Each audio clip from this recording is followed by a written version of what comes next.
So let's talk about a really fascinating and intense case. It's about a PhD scientist whose tweets landed him in prison. But honestly, what happened after that is even more incredible. From inside a prison cell, he launched a defense that wasn't just about the law. It became this profound battle of ideas. And this is the man at the center of it all, Dr. Chen Jingyuan. The story really begins with this just gut punch of a realization he wrote down in prison. You gotta remember, this is a scientist, a man who lives by logic and reason. He walked into a courthouse thinking he was gonna have a debate, and instead, he found himself facing a system he could only describe in these really stark terms. So this is the big question, right? How does something that seems so simple, a scholar forwarding some posts on Twitter, escalate all the way to a criminal conviction and actual prison time? Let's unpack exactly how this all went down. First, to really get this case, you need to understand who Dr. Chen Jingyuan is. He's not just some random guy on social media. He has a PhD in physics, and he's a specialist in complex systems theory. His whole world is about analyzing intricate, interconnected systems.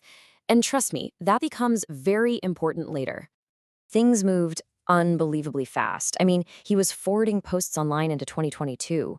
By September of that year, he's arrested. And then less than a year later, bam, May 2023, his final appeal is thrown out. The whole thing was just swift and decisive. Okay, so what did they actually charge him with? This is absolutely central to the whole story, so let's take a look at how the prosecution built their case against him. He was charged under Article 293 for picking quarrels and provoking trouble. Now, legal analysts who watch these things often point out that this charge can be applied really broadly. It's often described as a kind of catch-all for activities that the authorities consider disruptive, especially things that happen online.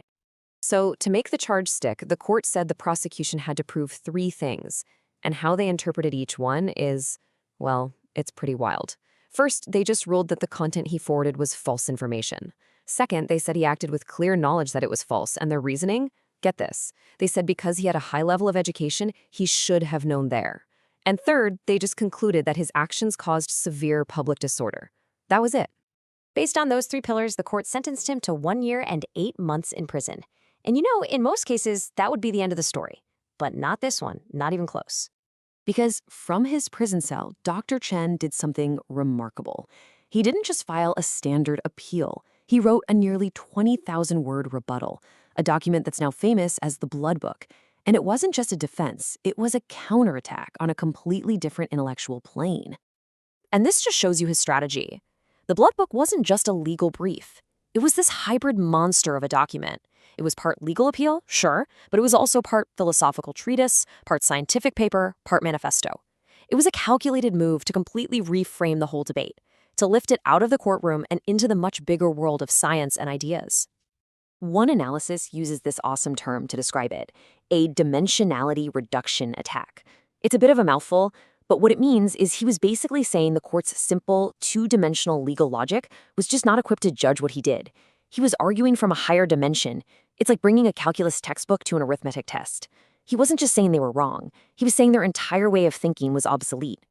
So how did he actually do this? Let's get into the weeds and see how he used his expertise in physics and philosophy to just systematically take apart the prosecution's entire case, piece by piece. What he did was create two totally separate battlefields. They were playing completely different games. The court was over here arguing about legal statutes. Was this tweet false? Did he know it was? Did it cause a problem? But Chen was over on a different field entirely, asking much bigger questions. What even is information? What does it really mean to know something? And what does it scientifically take to cause chaos in a huge, complex system? So first, to fight that charge of causing severe disorder, he went right to his home turf, complex systems theory. He argued that social media is a massive network, and his little account, with less than 100 followers, was just a tiny, insignificant node.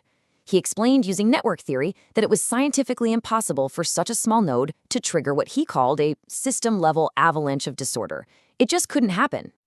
Okay, and then to deal with the idea that he had clear knowledge the information was false, he brought out the big guns of logic and philosophy.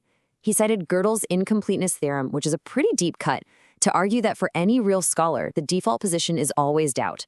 He basically said that claiming to absolutely know something is an intellectual sham, so how could he possibly have the clear knowledge the law demanded? And third, to take down the false information charge, he got super methodical. He sorted all the posts he forwarded into categories. He pointed out that most of them, things like art, political cartoons, feelings, opinions, are what you'd call non-falsifiable. You can't legally prove a painting is false. And for the few posts that were factual descriptions, he flipped the script, arguing that the responsibility to verify that information lies with the state, not with ordinary citizens. So, you have this incredible, multi-layered, intellectual defense spanning physics, philosophy, and law. How does a legal system even respond to something like that? What was the outcome of this dimensionality reduction attack? Well, the court's response was simple, direct, and completely procedural. The appeal was dismissed, no new hearing, and the official reason? The appellant did not submit new evidence. All of his philosophical and scientific arguments, they just weren't considered evidence in the court's world. It's like they didn't even hear it.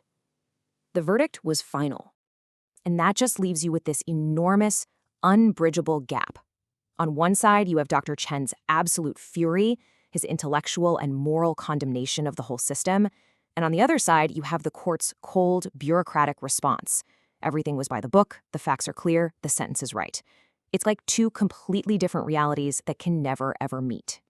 So while the legal case slams shut right there, the story of the Blood Book itself, well, that didn't end. Its real impact was meant for a different kind of audience. An analysis of the whole affair really puts a fine point on it. The Blood Book might have failed to change his sentence in that courtroom, but in the long run, it succeeded in nailing the judicial body that convicted him to the pillar of history. It was a document written not for a judge, but for the history books. And at the end of the day, Dr. Chen's case leaves us all with this huge question. It's about where truth is actually decided. Is it in a court of law, which is bound by rules and procedures, or is it in the open arena of logic, science, and ideas? What happens when those two worlds collide, and which one really gets the last word?